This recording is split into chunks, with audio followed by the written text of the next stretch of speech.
it's going to be done, and people jumped to say, right away, whatever you say, Pastor.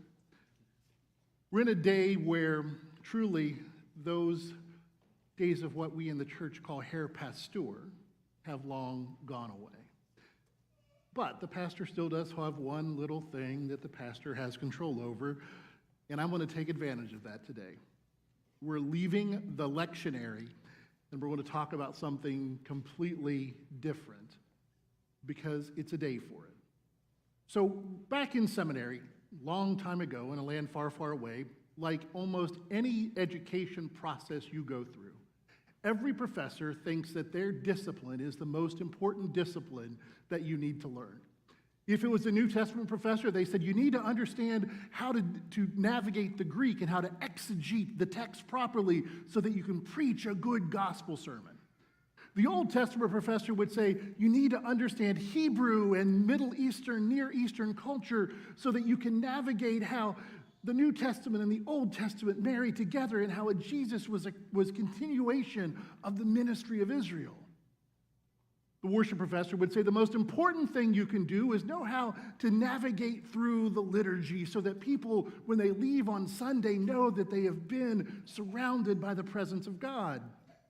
And of course, the preaching professor said the most important thing you need to know is how to preach, because if you can't preach, then everything falls apart. But for me, it was the pastoral care professor that said something to us that, well, probably has carried me through more of ministry than anything else. And it was a simple phrase, Wigiat. I know we've heard it before. Where is God in all this? He said the single most important thing you can do as a pastor is in the highs and lows of life, being able to show people where God is present. The last few weeks have been crazy.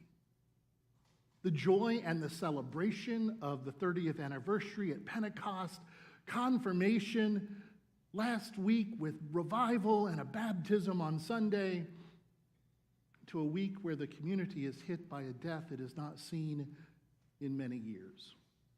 In the midst of all of that, my son and his fiance's puppy at 2 years old died of cancer at Ohio State on Wednesday morning. It has been a week, y'all. Where is God in all this? Right here. Right where God is supposed to be. You see, we in the Western church, we don't like to talk about what is basically 1/3 of the Bible, lament. We love to talk about praise. We love to talk about how God is with us and how God makes us feel incredible. But about 1/3 of the Bible is about people struggling and suffering and wondering and questioning. 1/3 of the Psalms are lament psalms. Psalms about why are the people being oppressed? Why is there evil in the world? Why are these horrible, terrible things happening? The book of Job is almost all lament, calling out to God in Job's despair. There's an entire book of Lamentations, and if you've read through it in its entirety in one sitting, you are a better person than me. There's Jesus calling out in the garden, Lord, not this. There's got to be another way, but not my will, but yours be done. There are lepers coming to Jesus begging for mercy. There are those coming to Jesus begging for healing and forgiveness. Those are laments. We don't talk about them much in the church because most of us don't walk out of worship feeling good after a day looking at lament, because I don't think we properly understand what lament is. We think that praise and thanksgiving is all this filled with joy, and lament is all this grief and sorrow, and they are opposite. But it's not true. Biblically speaking, praise and lament are two sides of the same coin. You can't have one without the other. There is no joy unless you have sorrow to compare it to. There is no thanksgiving unless you have grief to understand it. They are two sides of the same coin. It's the reality of our journey of faith and of the human condition. That understanding of lament. Theologians say that lament is an act of biblical faith. Lament is an act of biblical faith. And lament is a time of grief and sorrow, and yes, dear friends, of doubt. Where is God in all of this? Where were you, God, when this happened to me? Where were you, God, when I called out in my need? Where were you, God, in the darkest time of my life? We know the response that God gives to Job to those questions. Well, Job, where were you when I put the stars in the sky? Where were you when I separated day from night and earth from sea? Where were you, Job? Dear friends, it's okay to lament. It's okay to grieve. It is okay to doubt. I've said it once, I've said it 100 times. The verse that speaks to my soul most clearly in today's world is from Mark 9. Lord, I believe, help my unbelief. Doubt is not the opposite of faith. Despair is the opposite of faith. Doubt is part of faith. When folks come to me and say, Pastor, I hate this, good. But you see, hate's not the opposite of love. Apathy is the opposite of love. I hate this so bad is not a horrible thing. I just don't care anymore. It's something that we don't come back from. Lament is an act of faith. Asking God, where are you, Lord? Crying out to God, where were you, God? Is an act of living out our faith. But you see, most of us haven't been told that or taught that. Because, well, we don't like to talk about our struggles to other people, really, not even to God. When we would do our men's and women's retreat and there'd be time of individual confession and absolution, folks were uncomfortable talking about the brokenness and sin in their own life. Most of the folks that came to talk to us, well, they didn't have much to say because they weren't sure exactly how to define the brokenness in their own spirit. So we don't come to God crying out our frustration, our doubt, our lament. Because somehow we have been taught from an early age that that's not what we do to God. Because God knows everything and is everywhere and is all love. And we don't talk about our grief, our despair, our loneliness, and our brokenness. Because it doesn't make us feel good. It makes us feel like somehow we have failed. We have failed in our journey of faith, in our walk of life, and carrying out our baptismal promises. We feel somehow that we are saying that God isn't who God is. But trust me, or if not me, trust Scripture. Trust thousands of years of human history. Where is God in all this? Exactly where God is supposed to be. In the brokenness of our lives. In the pain that we feel. Yes, even in the doubt that sometimes creeps into our journey of faith. Because you see, that's where God's promised to be. Up on top of the joyous mountain of transfiguration. The place where the disciples say, Lord, it is good for us to be here. We never want to leave. And you know what? Those other 9 guys that we've traveled with for the last couple of years that are down on the bottom of the mountain, to heck with them.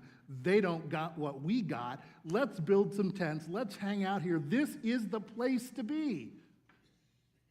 Jesus looks at them and says, no, this is not the place to be. Matter of fact, walk your happy feet back down the mountain and don't tell anybody what you saw up here. In that place of incredible joy, where it seems like that life could not get any better, God says, walk off the mountain. But yet, in the 23rd Psalm, when we walk through the valley of the shadow of death, we're not to be afraid, for God is with us. God's rod and staff, they give us comfort. In the presence of our enemy, God prepares a picnic, a feast. Surrounded by the bulls of Bashan, as it says in Psalm 22, God tells us to pause, to be at peace, to be at rest, because God is with us in those moments. We are not the first in the world that have experienced grief and loss, tragedy and torment. We are not the first people of faith that have cried out to God and maybe even rendered our clothes and covered ourselves in ash and worn sackcloth the way Jesus' people, the Jews, did. But God has always been with us, walking beside us, sometimes dragging us. We all remember the old poem about footprints in the sand, and when there was only one set of prints, Jesus was carrying us. I've never experienced that in my life. Normally, it's one set of footprints and one drag mark where Jesus just had to drag me through my own grief. But that's the reality of God's presence with us. God is with us in the midst of our lament, in the midst of our grief, in the midst of our brokenness. God doesn't promise that things will be erased, that the clock will be wound back, that everything will be restored. God says, I will make all things new. And that means you and me. God is with us to give us healing.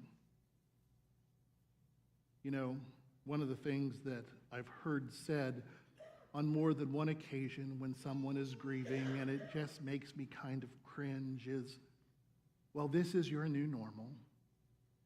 Okay, I don't want this.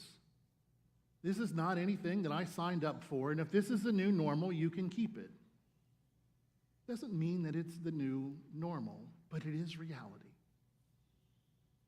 And God's promise is God walks with us in that reality, whatever that reality looks like. In those days of joy and satisfaction, God walks with us. In those days where it takes every bit of our emotional, spiritual, and physical energy to put one foot in front of the other, God walks with us. God walks with us when laughter and joy breaks into our life. And God walks with us when tears come way too easily. God walks with us when we are smiling and playing. And God walks with us when we look at a friend of ours as we're walking down a hall in the hospital and we say, I really just want to put my hand through a wall right now. God walks with us. You see, God has called us out of our own darkness into his incredible light. God has called us out of our own brokenness into his wholeness. God has called us out of our own grief into his peace. God has called us out of our lament into his joy. Now, most of us don't walk in one category or the other. We walk someplace in the middle. not in the great sunshine or the deep darkness, but someplace in those golden hours, just as the sun is setting and the sky is beginning to turn purple, or just in those morning hours when the sun is beginning to rise and it's still just a little hazy and dark outside. Most of us live our lives in that place. Not completely paralyzed by lament, but not completely standing on top of a mountain singing praise to God.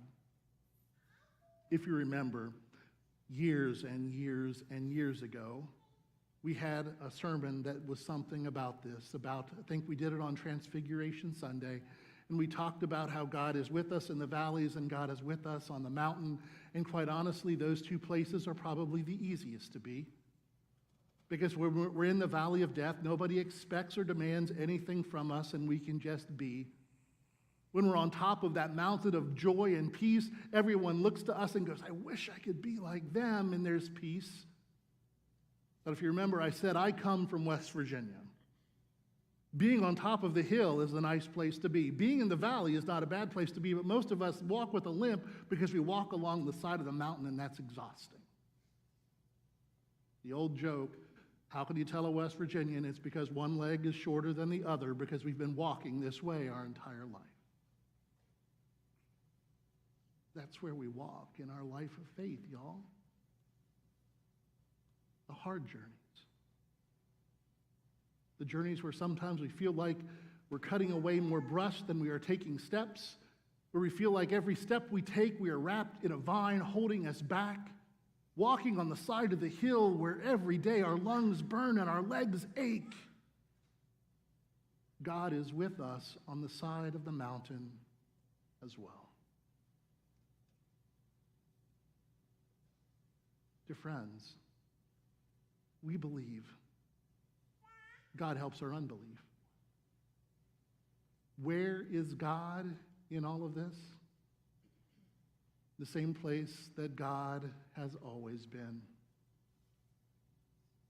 Not on some heavenly throne, in the far recesses of heaven, but God is in the midst of God's people, knitting us together with peace that passes all understanding, with hope that sustains, with love that consoles, and with those moments, maybe short, maybe spread out too far, but those moments of incredible joy as we remember, as we share, as we get out of our own way and remember that God is God.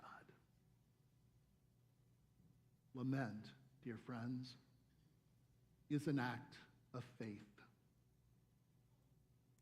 And many days, it is the only act of faith that we have the energy to give, is to ask, is to beg, is to question. Where are you, oh God? Where are you? And in those moments, in those times that we feel that God is so far away, the promise of Scripture says that God is with us. The rod and staff giving us comfort, spreading the feast for us as we deal with our enemy. Where is God in all this? Look around. Right here. With us. Right now.